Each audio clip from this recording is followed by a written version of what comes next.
Hey everybody, I'm Adrian Bustamante and welcome back to Food Deconstructed. This holiday recipe is going to be some cranberry hand pies with mashed potato dough and also a little bit of turkey gravy to drizzle over the top.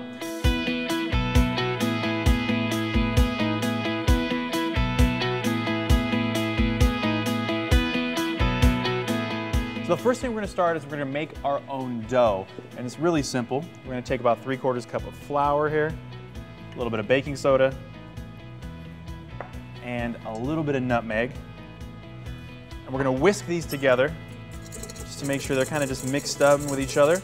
We're going to be using a stand mixer today to mix in our butter and mashed potatoes as well. Now, the mashed potatoes is going to be used more as a binding agent, a little bit of flavor as well, kind of a, like I said, twist onto this fun recipe. And here we go. We're going to grab our 1/4 cup of butter or 1/2 of a stick and our mashed potatoes. I'll throw this in here. It's only about 2 potatoes worth of mashed potatoes, and I'm going to kind of roll these in as this thing mixes. As you see that butter start mixing in, we're just going to take our mashed potatoes, slowly incorporate them. Now it's not going to take very long for all this to mix together. You'll start seeing chunks come together, almost like a coarse little meal type texture. Almost like a yellowish tinge will start to appear when you know it's just about done.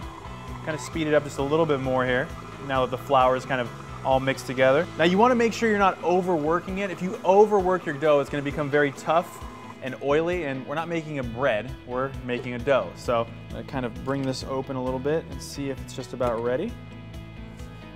And yeah, it's looking good. We're actually going to chill our dough before we take it back out and roll it. Now, chilling it will make it easier to roll, as well as the liquid that's in the mashed potatoes will get a chance to actually absorb into this dough a little bit more to hold everything that much easier together. So I'm going to take it and put it in the refrigerator for a little bit. So my dough is set to chill, and we are going to get started on our cranberry filling. This is really easy. All of our ingredients, or the kids, are all going to get in the pool together. So we have our cranberries, our sugar, cinnamon stick, and our red wine. So really simple. Like I said, everything goes in together. We got our sugar to make sure you don't have a bitter cranberry sauce, cinnamon stick, a little bit of red wine, and of course, 4 ounces of water. Now, it's really simple. There's not a whole lot you have to do after that. You're gonna let it heat. All this stuff's gonna kind of come together and reduce a little bit. Actually reduce a lot of it because you're gonna want a cranberry sauce, not a cranberry juice. So we're gonna let this come to a boil now. Now you'll start seeing the cranberries kind of almost start to pop a little bit. When that happens, bring it down to a simmer. We're gonna cook that for about another 20 minutes or so. All right, this is looking like it's just about getting ready to be done, so I'm gonna grab my dough out of the refrigerator. Now, my cutting board, I'm gonna take some flour, just place it all over the board here. Make sure that rolling this dough out is gonna be a little bit easier so it won't stick to my board. And I'm going to put a little bit on my hands as well to make it easier to pull out of this bowl. Should just come out and fairly easy from being in that refrigerator. I'm going to put some flour over the top of it so again it doesn't stick to my rolling pin. A little bit on my rolling pin as well. And just kind of roll it out. You're going to have about a 1/4 inch thick to be able to get enough hand pies. Just have that good, nice thickness when you're biting into it a little bit later. You can just smell the mashed potatoes coming out of this dough. It's really crazy. I'm gonna cut almost Pop-Tart size squares out of my dough.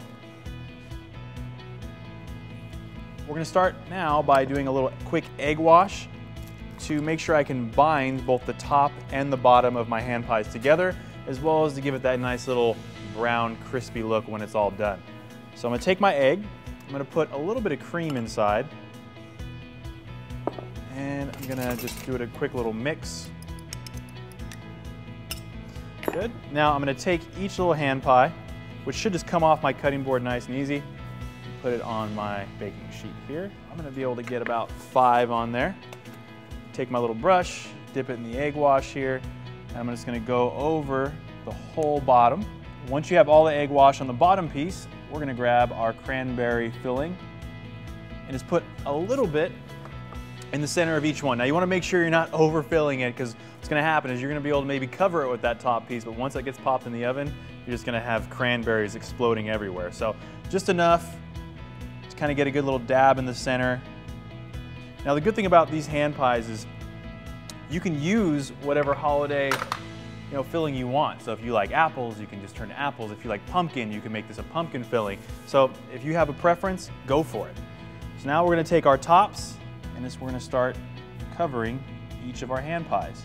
If for some reason you see that your tops or your bottoms are sticking more to your cutting board, the easiest thing to do is just take a little bit of flour, take it over the top of whatever you're using to scrape it, and just slide it underneath. It should come off nice and easy.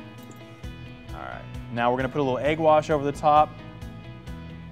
So again, with the crimping, you're just going to take your fork, rub it right along the edge here. If you need to, just make sure you just throw maybe a little bit of flour along the edge of the hand pie, just to make it a little bit easier on you and your fork. And then we're going to go with the steam hole here. All right, now I'm going to crimp the rest of these and I'm going to throw them in the oven, about 350 degrees for roughly about 15 minutes or so. And we will get ready on the turkey gravy. All right, those are in the oven. So now it's time to get started on our gravy. Really simple way to make some easy gravy at home. We're going to use some turkey in our gravy, but obviously you can use whatever meat you like, but turkey for me is one of the best gravies around. So we're going to take our half a stick of butter, let that kind of coat around. Let's add some onion. I'm going to cook these down with the garlic as well. Now I'm going to let the onion and the garlic get a chance to cook by themselves for a little bit. Let the onions saute and get a little more translucent. All right, those are cooked down, so let us throw the smoked turkey in there. All right, throw some sage, roughly about 1.5 teaspoons, and then about 1 teaspoon of thyme, just to add those holiday smells to your dish. Put just a little bit of salt in now, as I'll put a little bit of salt in later, as well as some pepper. All right, that looks good. Now we've kind of cooked this down until you see a lot of oil or the drippings from the smoked turkey kind of sitting in the pan, because we're going to want that mixed in for our gravy. Now we're going to add our flour, and we're going to make sure we're whisking while we add that to it. And you want to whisk all of that flour into what we have here. The reason you want to is you want to make sure you kind of get that floury taste out of everything. So once that's whisked in, we're going to add some of our stock. You should see it start to thicken up, or a little bit already, but it may need some time. You can add a little more stock if you want a little more gravy. We are good there. All right, I got my hand pie out of the oven. My gravy is just about done. So we're gonna plate this. I'm gonna see how good this is. I'm just gonna put this over the top of my hand pie. All right. Very sweet and savory. Definitely what I was hoping for. That sweet cranberry comes through and that nice crispy dough texture. And then you're hit with all of a sudden that savory gravy, smoked turkey flavor with like those aromatics, that sage and that thyme just coming through, giving you those holiday flavors. This is 100% a holiday dish. And up next is going to be our turkey skin nachos as seen on Access Hollywood Live.